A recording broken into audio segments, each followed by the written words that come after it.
Yo, buat teman-teman semuanya gimana? Itu tadi sudah saya upload juga buat teman-teman semuanya ya. Jadi kalau eh, Anda masih berpikiran mengganti nomor, merinset HP ke setelan pabrik atau menghapus WhatsApp itu adalah menghapus data yang ada di pinjol, sayang banget ya, cara berpikir Anda itu terlalu gimana gitu ya. Yang jelas itu tujuannya hanya sebatas untuk menyelamatkan mental Anda supaya tidak dihantam terus-menerus dengan tekanan dan ancaman yang dikirim melalui WhatsApp, email, dan telepon. Oke, kali ini adalah kedatangan tamu, dua debt collector dari pinjol legal, pinjol raksasa, dan pinjol besar banget, yaitu Akulaku dan Kredivo. Ya, siapa di sini yang masih telat bayar di Akulaku dan Kredivo? Mungkin bisa isi dulu di kolom komentar telat berapa lama dan setelah berapa lama sih Anda dikunjungi gitu loh. Coba isi dalam kolom komentar karena ini saya juga mau membahas soal Kredivo dan Akulaku. Oke. Di sini ada pertanyaan dari salah satu follower saya juga di Instagram ya, yang mana di sini, malam bang, ponakan saya galbay di Kredivo sama Akulaku. Ponakan saya galbay di Kredivo sama Akulaku 3 bulan didatangi langsung ke rumah. Apa tindakan selanjutnya bang yang harus dilakukan? Oke. Siapa yang sudah pernah didatangi oleh DC Kredivo dan Akulaku? Ya, oke. Kalau yang sudah ada, apa-apa aja yang tindakan yang Anda lakukan untuk menghadapi mereka? Ya, kalau memang tidak tahu, sini saya tunjukkan. Memang ketika kita galbay di pinjol, ya, apalagi itu sekelas Akulaku, Akulaku Multifinance, dan Kredivo PT Finansel, yang mana itu adalah pinjol raksasa. Mereka sudah bergerak selain dari P2P lending, mereka juga bergerak di bidang seperti pay later, beli sekarang bayar nanti, itu mereka sudah menyeluruh. Kalau untuk pinjol mereka sendiri, mereka lebih ke, kalau Akulaku di Asetku, Kredivo di Kredivest. Oke, sekarang debt collectornya sudah datang ke rumah. Apa tindakan kita selanjutnya? Ini saya sampaikan juga dan saya pesankan selalu buat teman-teman semuanya. Hutang piutang ini adalah ranah privasi. Hutang piutang ini adalah aib yang harus Anda tutupi. Oke.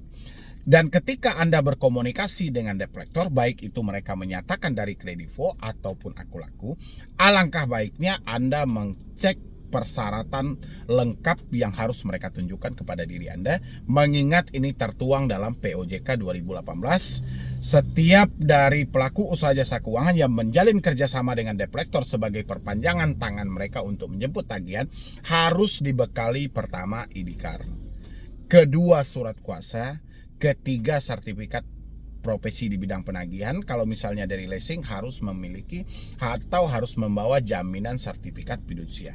Tapi kalau pinjol hanya sebatas ID card, surat kuasa, dan sertifikat profesi di bidang penagihan yang dikeluarkan oleh lembaga yang ditunjuk langsung oleh OJK ataupun yang sudah resmi terverifikasi di Otoritas Jasa Keuangan. Oke. Ketika debt collector Akulaku datang atau ketika debt collector Kredivo datang, Anda sudah pernah apa belum ditunjukkan? Ini ID card kami, ini surat kuasa kami untuk menjemput tagihan, dan ini sertifikat profesi di bidang penagihan saya. Pernah apa tidak? Gitu loh. Itu saya tanya dulu buat teman-teman yang pernah dikunjungi oleh debt collector. Atau andanya lupa untuk bertanya soal kelengkapan hal itu. Ya, harusnya buat teman-teman semuanya, Anda harus pertanyakan hal itu. Seperti yang saya sampaikan tadi, hutang piutang ini adalah ranah privasi. Kita tidak mungkin berbicara dengan orang yang tidak ada hubungannya atau tidak ada sangkut pautnya dengan hutang-hutang yang kita buat tadi. Ya kan, makanya penting juga untuk debt collector itu menunjukkan identitas mereka, menunjukkan surat kuasa mereka, menunjukkan sertifikat profesi di bidang penagihannya, karena itu tertuang dalam peraturan OJK. OJK menyampaikan itu adalah syarat wajib. Ketika debt collector tidak dilengkapi dengan itu, dan ketika Anda bertanya soal kelengkapan mereka malah terjadi perdebatan panjang, contoh mereka malah menekan Anda, oh nanti kalau kami sudah tunjukkan apakah Anda mau melakukan pembayaran pelunasan? Ya pasti kan sering tuh kita dihadapkan dengan situasi yang seperti itu ya kan. Karena debt collectornya tidak lengkap, makanya dia kasih kita penawaran. Kami tunjukkan Anda bayar ya. Konsepnya bukan ke sana. Konsepnya adalah hutang piutang ini adalah ranah privasi kita. Kita tidak mungkin berbicara dengan mereka yang tidak ada kejelasannya. Tidak ada bukti-bukti yang mendukung bahwa mereka benaran perwakilan dari perusahaan itu. Ya, kalau misalnya terjadi perdebatan seperti itu, tolong rekaman videonya. Anda tanya satu-satu, ID card Anda mana, surat kuasa Anda mana yang diperintahkan Anda untuk menjemput tagihan sama saya. Habis itu sertifikat profesi di bidang penagihan Anda itu mana, gitu loh. Karena itu sangat penting dan OJK pun menyampaikan itu adalah syarat. Nanti saya coba munculkan di sini. Ya, kalau misalnya debt collector-nya lengkap bang, oke. Debt collector sudah menunjukkan yang namanya ID card. Debt collector sudah menunjukkan yang namanya surat kuasa. Debt collector sudah menunjukkan yang namanya sertifikat profesi di bidang penagihan. Pasti ketika debt collector mempunyai 3 hal ini, itu debt collector-nya pasti berkualitas. Ya, dia punya ID card, dia punya surat kuasa, dia punya sertifikat profesi di bidang penagihan. Pasti dari tata cara mereka melakukan penagihan itu berbeda dengan yang amatiran. Makanya kan banyak juga tuh komentar dari teman-teman semuanya. Kemarin saya habis didatangi oleh debt collector ini. Ternyata orangnya baik banget, orangnya ramah banget, orangnya mensupport banget dan welcome banget. Berbeda tuh dengan debt collector yang pernah juga mengunjungi saya. Itu pasti komentar dari orang-orang. Kenapa? Karena untuk mengambil sertifikat di bidang penagihan ini atau sertifikat profesi di bidang penagihan ini, itu mereka harus melalui tahap seleksi. Ya, itulah perbedaannya debt collector yang sudah mempunyai sertifikat dan debt collector yang tidak mempunyai sertifikat. Pasti cara mereka menagih di lapangan itu akan berbeda. Cara mereka melakukan pendekatan terhadap debiturnya itu akan berbeda. Ya, itu jangan sampai lupa. Jangan sampai teman-teman itu ketika berkomunikasi dengan debt collector, Anda sudah gerasa gerusuk, Anda sudah tidak tenang. Tapi tenang aja dulu, slow aja. Ya, mereka akan bertanya, apakah ini rumah ini? Ya, kita jawab iya. Dan kita pertanyakan, Anda dari mana? Pasti dia akan menyebutkan dari salah satu aplikasi yang memerintahkan mereka. Oke, karena Anda sudah menyebutkan dari aplikasi itu, sesuai dengan peraturan OJK, boleh nggak saya melihat ID card Anda, surat kuasa Anda, sertifikat di bidang penagihan Anda? Kenapa? Supaya saya lebih meyakinkan bahwa benaran Anda dari perusahaan itu. Kalau Anda diajak berdebat, Anda rekam aja dan usir mereka dari rumah. Ya, jangan sampai ada tawar-menawar. Oh, kami tunjukkan Anda bayar lunas ya. Kita tidak sedang tawar-menawar. Ini soal kewajiban mereka sebelum datang ke rumah nasabahnya. Ya, kalau mereka sudah lengkap, ya sudah, Anda terangkan. Walaupun Anda tidak ada uang di posisi itu, Anda jelaskan aja fakta yang terjadi. Apa penyebab sehingga Anda belum melakukan pembayaran sampai detik itu. Kalau misalnya mereka bisa memberikan toleransi, ya oke, Anda coba usahakan aja dulu. Ya kan, walaupun usaha Anda nanti tidak membuahkan hasil, yang penting kita coba berusaha aja dulu. Ya kan, kalau misalnya mereka tidak mengasih Anda toleransi sama sekali, mereka tidak memberikan Anda keringanan sama sekali, sampaikan aja sama mereka, saya sudah tidak sanggup bayar, dan sampaikan sama perusahaan Anda, saya mempersiapkan diri saya untuk menerima resiko. Ya, gampang kan? Itu buat teman-teman semuanya. Tapi untuk menghadapi itu, biasanya si debitur jarang banget mampu berargumentasi. Kenapa? Karena si debitur ini sudah merasa bersalah duluan, sudah ada penyesalan, sudah ketakutan. Jadi ketika berhadapan dengan debt collector langsung, dalam pemikiran dia buru-buru bagaimana debt collector ini cepat-cepat pergi dari rumah dia. Itu aja gitu, karena dia pikirkan nanti tahu tetangga saya gimana, tahu orang tua gimana, tahu ini gimana. Makanya nggak ada ingat satupun lagi prosedur atau persyaratan yang harus dipenuhi. Dan habis itu dia bertanya, tindakan selanjutnya apa yang harus saya lakukan bang? Kalau untuk tindakan selanjutnya, ya sampaikan aja. Kalau masih sanggup untuk mengusahakannya, ya usahakan. Kalau tidak sanggup untuk mengusahakan, ya sampaikan. Oke, saya mungkin sudah mencapai di titik di mana saya sudah tidak mampu lagi. Dan mulai hari ini, mungkin sampai ke depannya juga, saya persiapkan diri saya aja menerima risiko apapun itu yang mau diterapkan oleh perusahaan pinjol. Ya kan, bahkan sampai dia mau bawa ke pengadilan pun silahkan gitu loh.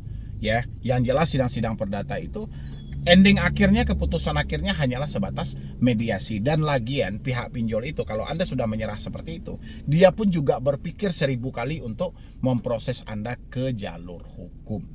Ya, itu ya buat teman-teman semuanya. Jadi bagi Anda yang mengalami telat bayar seperti di Akulaku dan Kredivo, dan Anda sering mendapatkan kunjungan bahkan dari Kredit Pintar pun juga seperti itu, atau Anda ditinggalkan surat tagihan tulisan tangan dan segala macam, itu jangan terlalu khawatir ya. Dan habis itu kalau sempat Anda berkomunikasi langsung dengan debt collector-nya, tanyakanlah kelengkapan seperti yang saya terangkan tadi. Dan teman-teman semuanya jangan beranjak dulu, lanjutkan untuk menonton ini biar Anda lebih paham.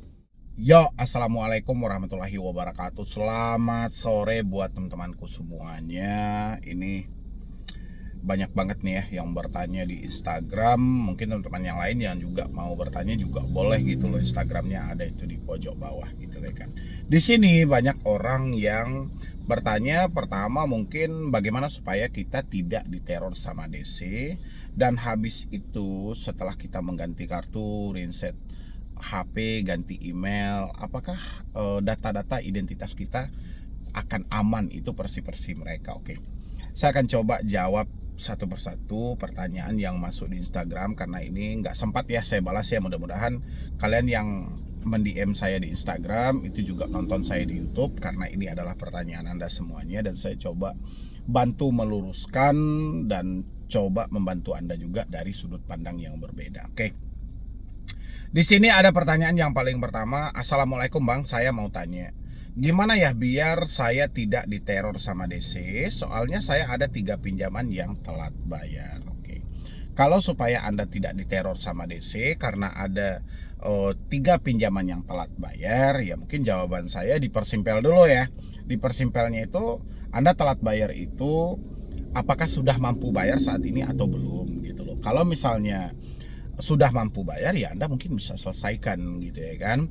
Tapi kalau Anda belum mampu bayar dan Anda hanya ingin mengatasi teroran DC itu hanya ada di 3 opsi. Pertama ada di telepon, kedua ada di WhatsApp, ketiga ada di email ya.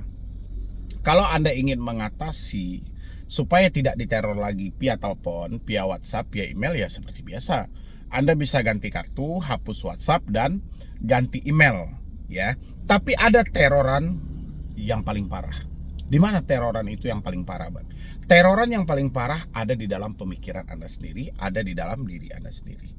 Ya. Dan untuk menghilangkan teroran itu yang ada di dalam diri Anda itu, ini Anda harus berdamai nih antara pemikiran dan hati Anda. Banyak juga orang-orang yang sudah saya arahkan karena dia udah capek mungkin ya dengan telepon, dengan WhatsApp, dengan email. Saya minta mereka untuk mengganti nomornya, menghapus WA-nya, mengganti emailnya, dan merinset HP-nya ke dalam publik. Tapi terlepas dia sudah mempraktekkan hal itu, tetap aja dia masih mengalami yang namanya rasa takut. Berarti dia belum berdamai dengan pemikiran dia sendiri. Pemicu dari hal itu sebenarnya simpel aja. Dia bertanya, apakah akan ada kunjungan DC lapangan nanti? Ini sudah berbeda ini ya. Ini bukan soal teroran di telepon, di WhatsApp, dan di email lagi, karena ini sudah meluapkan rasa takut dan drama yang terjadi dalam pemikiran. Dia selalu bertanya tentang apakah DC akan datang ke rumah, apakah dia akan berkunjung ke rumah, dan setelah saya mengganti nomor ini, setelah saya menghapus WhatsApp ini, setelah saya mengganti email ini, apa nanti tindakan saya buat ke depannya? Saya takut tuh nanti DC-nya datang ke rumah dan ini segala macam. Oke. Untuk mengatasi tingkat takut itu, kan teman-teman itu sudah mengganti ya, sudah mengganti nomor, sudah menghapus WhatsApp, dan sudah mengganti email, tapi masih terjadi ketakutan dalam diri. Penyebabnya cuma satu, ketidakjujuran dan tidak terbuka kepada keluarga. Ini adalah bumerang. Ya, kenapa bumerang? Dia gini, sekecil apapun masalah, kalau kita tidak jujur dan terbuka, masalah itu akan terasa berat. Tapi sebesar apapun masalah, kita terbuka dengan anggota keluarga yang satu rumah, ya, baik itu orang tua maupun saudara ataupun suami dan istrinya, kita terbuka dan menceritakan masalah yang berat tadi, akan terasa ringan. Tapi justru ini sebaliknya yang saya pertanyakan kepada mereka yang masih ketakutan sampai detik ini. Saya tanyakan, apa yang Anda takutkan gitu loh. Oh, saya takut nanti pas saya kerja tiba-tiba dia datang ke rumah, nanti orang tua saya yang menemui, orang tua saya tidak tahu tentang hal ini. Berarti sumbernya ketidakjujuran. Sekarang saya minta buat teman-teman semuanya, selain Anda mengatasi teroran via telepon, WhatsApp, dan email, tadi kan sudah diganti semuanya, Anda harus berlaku jujur sama keluarga Anda. Jujur dan terbuka itu akan menyelamatkan Anda untuk jangka panjang. ya. Jadi tempat kita lari dari masalah yang paling enak adalah keluarga.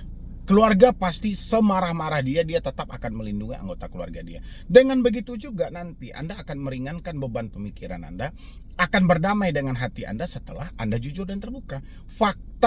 Fakta dari kejujuran Anda sama keluarga nanti tidak seburuk yang Anda bayangkan. Tinggal Anda mempraktekkan aja. Anda cari momen-momen tertentu, waktu-waktu yang paling pas untuk Anda berbagi sama keluarga. Kita berbagi sama keluarga bukan berarti kita meminta mereka untuk membantu kita membayar ini, tidak. Kita hanya sedikit bercerita supaya kita mendapatkan supportan dan dukungan dari keluarga kita. Ya. Jadi jangan Anda memikirkan, wah nanti kalau saya jujur misalnya orang tua saya riwayat jantung bang, nggak usah dipikirkan itu, nggak usah dipikirkan terlalu jauh. Nanti saya kalau jujur sama suami saya dicerai bang, jangan terlalu jauh, tapi praktekkan aja dulu, buktikan aja dulu. Fakta yang kita bayangkan tadi tidak akan sama dengan yang terjadi gitu loh. Ya kita membayangkan hal-hal misalnya kita bayangkan takutnya bayangan kita ini menjadi fakta, enggak gitu loh. Ya seburuk-buruknya yang ada di bayangan Anda itu tidak akan sama dengan fakta yang terjadi. Ya sudah banyak orang yang mempraktekkan. Dan sudah banyak juga orang yang menyampaikan sama saya, oh iya bang, benar bang, ternyata jujur itu menyelamatkan kita, terbuka itu menyelamatkan kita. Oh iya dong, ya kita nggak bisa hidup sendiri, kita harus mendapatkan supportan mental juga dari orang internal kita, anggota keluarga kita gitu loh. Ya, jadi buat teman-teman semuanya, kalau Anda ingin mengatasi teroran itu luar dalam, Anda mengatasi teroran yang terjadi di telepon Anda, ya tinggal ganti nomornya, hapus WA-nya, ganti emailnya, reset HP ke dalam pabrik. Dan habis itu Anda menghentikan teroran yang ada dalam pemikiran Anda, seakan-akan Anda selalu ditakuti dengan DC datang ke rumah. Coba jujur dan terbuka, insya Allah itu akan baik-baik saja. Ya, itu caranya, tinggal Anda mau apa tidak untuk mempraktekannya. Dan habis itu dia mencantumkan, dia dikirimkan berupa WhatsApp di sini dikirimkan oleh debt collector. Berarti kan benar kan yang saya sampaikan tadi, teroran itu kalau nggak ditelepon, di WhatsApp, di email, ya kan. Habis itu apalagi kalau 3 komunikasi ini sudah kita putus, ya pasti terorannya tertinggal dalam pemikiran kita. Oke. Di sini Bu, saya Arif kolektor, ada kami ditagih perihal hutang Anda di sini, kenapa malah sengaja diblokir penagihan dari ada kami. Oke. 6.595.316 utang Anda. Anda kira dengan memblokir utang Anda bisa lunas gitu aja? Lebih kooperatif lagi lah Bu kalau udah ditagih hutang. Berikut data-data yang Anda cantumkan. Foto selfie, memang benar kan kita ada foto selfie. Kedua ada foto KTP, ya benar. Ketiga alamat rumah, kantor dan nomor rekening bank, ya benar kita mencantumkan itu karena di KTP kita itu kan sudah ada alamatnya semuanya kan, ya kan.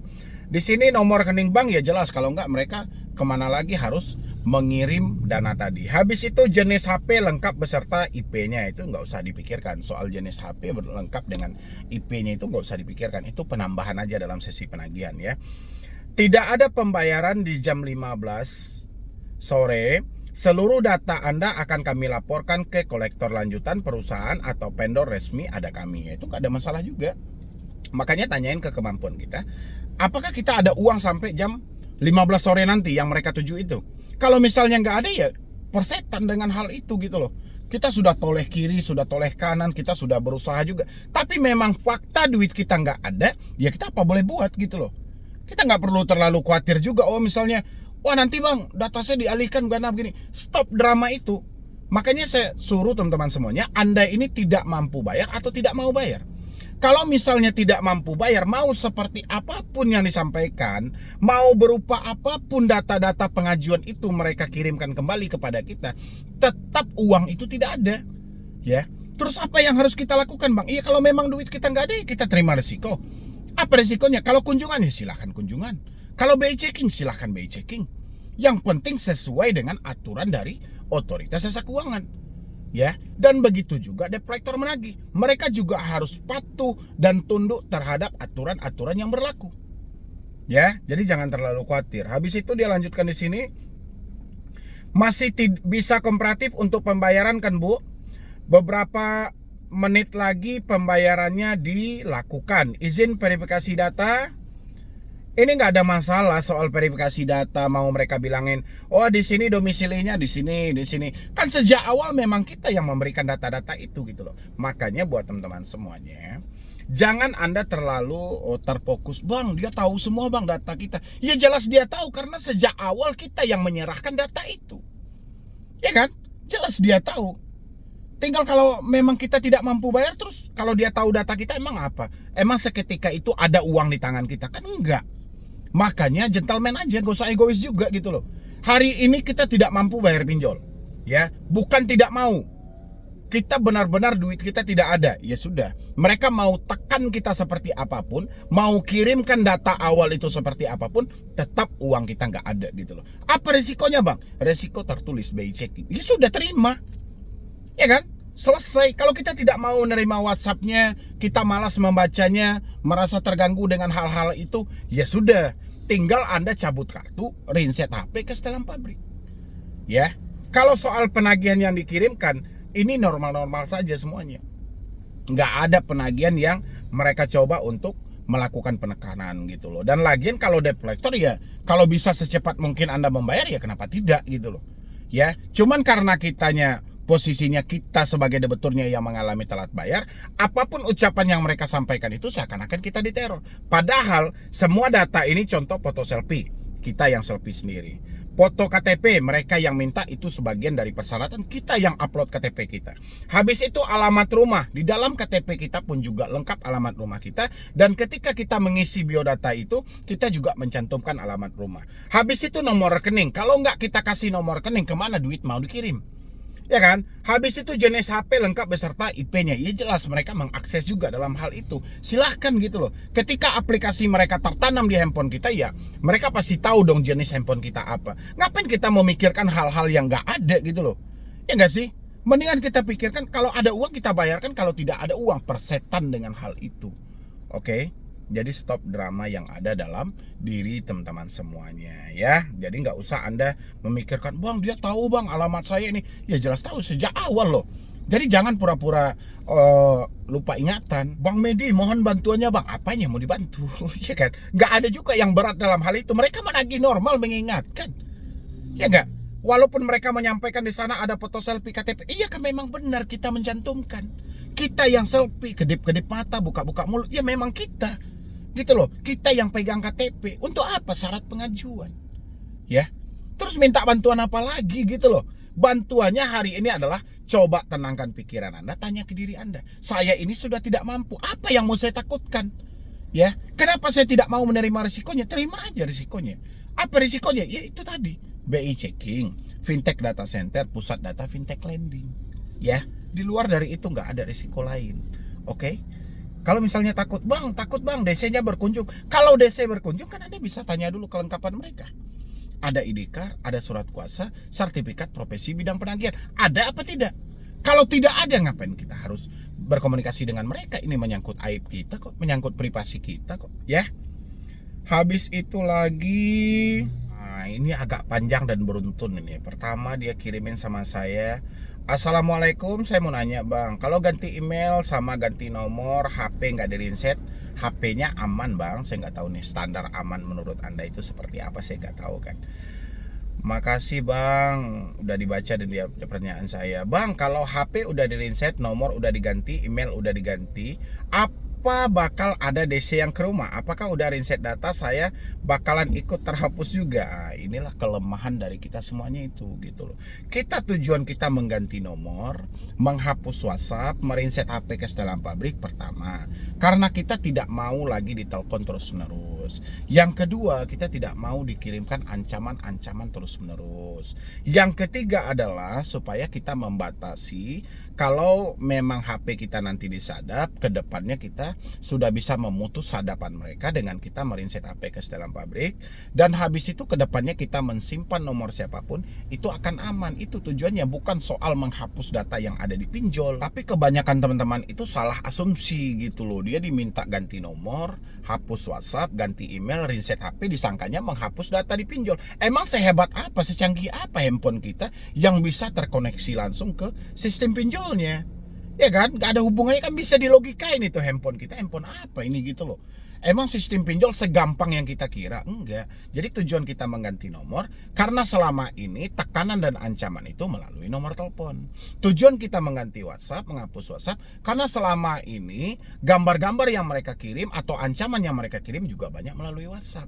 Habis itu melalui email. Kenapa kita penting mereset HP? Karena kita khawatir handphone kita itu disadap atau ada aplikasi-aplikasi liar yang sengaja disematkan di aplikasi pinjol untuk meretas handphone kita. Dengan kita mengembalikan ke setelan pabrik, itu menyelamatkan akses atau sadapan buat kedepannya di smartphone kita. Itu tujuannya ya. Habis itu dia bertanya bakalan ikut terhapus, nggak ada.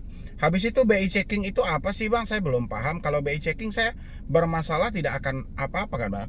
BI checking itu adalah daftar hitam, yang mana itu adalah bagian dari penilaian yang dilakukan oleh pihak perbankan untuk diri Andanya sebagai nasabah atau kita sebagai masyarakat yang melakukan peminjaman terhadap bank-bank konvensional ataupun dari pinjam meminjam yang diizinkan oleh OJK. Kenapa itu pentingnya ada BI checking? Supaya bank itu mendapatkan patokan dasar dari tim analisnya juga untuk mencairkan dana layak apa tidaknya gitu loh. Mereka lihatlah dari BI checking ini sama ibarat penilaian. Kalau penilaian dan catatan Anda buruk, kemungkinan bank lain pun juga ragu untuk memberikan pinjaman kepada diri Anda. Kalau penilaian Anda itu bagus, bank lain pun akan lancar untuk memberikan pinjaman terhadap diri Anda. Tapi sisi positif dan negatifnya dari BI checking Anda harus paham. Sisi positifnya dengan BI checking kita lancar, ya kan, kita mudah dengan untuk mengajukan pinjaman. Kalau sisi negatifnya kita bisa tidak mendapatkan pinjaman lagi. Tapi ya ambil bagusnya. Bagusnya juga ada. Dengan nama Anda masuk BI checking, ke depannya Anda terbebas dari dunia riba. Anda tidak perlu bergantung dengan yang namanya hutang-hutang. Dan ada saatnya Anda memacu diri Anda, kemampuan Anda sendiri untuk tidak bergantung dengan pihak bank manapun.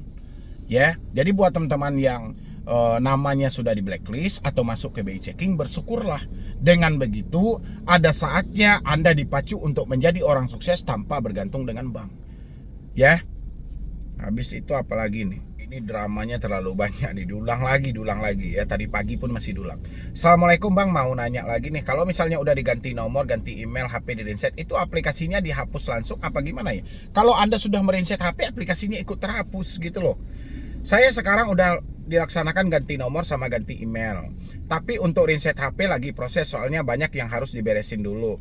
Ya, sebelum Anda mereset HP, itu kan data-data Anda akan hilang tuh. Jadi saran saya, pindahkanlah data-data yang menurut Anda penting ke tempat yang aman, seperti ke laptop, ke flash atau memory card dan lain sebagainya, supaya nanti data Anda nggak hilang. Yang menurut Anda penting kan banyak juga. Setelah data-data yang penting tadi Anda pindahkan, baru Anda reset handphone Anda ke setelan pabrik. Tapi ingat ya, mereset handphone bukan berarti menghapus data yang ada di pinjol. Mereset handphone itu supaya kita memutus sadapan kalau memang pinjol itu menyadap smartphone kita. Mengganti nomor juga seperti itu. Bukan berarti menghilangkan hutang kita. Mengganti nomor hanya menyelamatkan mental kita karena kita sayang sama diri kita, supaya kita tidak ditekan dan diancam terus-menerus oleh pihak debt collector yang mana bekerja sama dengan pinjolnya. Ya, mungkin dari saya cuma itu aja. Nanti kita lanjutkan lagi. Dan teman-teman semuanya silahkan disupport juga channel ini. Mudah-mudahan channel ini makin berkembang dan saya makin semangat memberikan motivasi dan edukasi. Ya, jadi sekian dulu dari saya, Medi Brownie. Wassalam.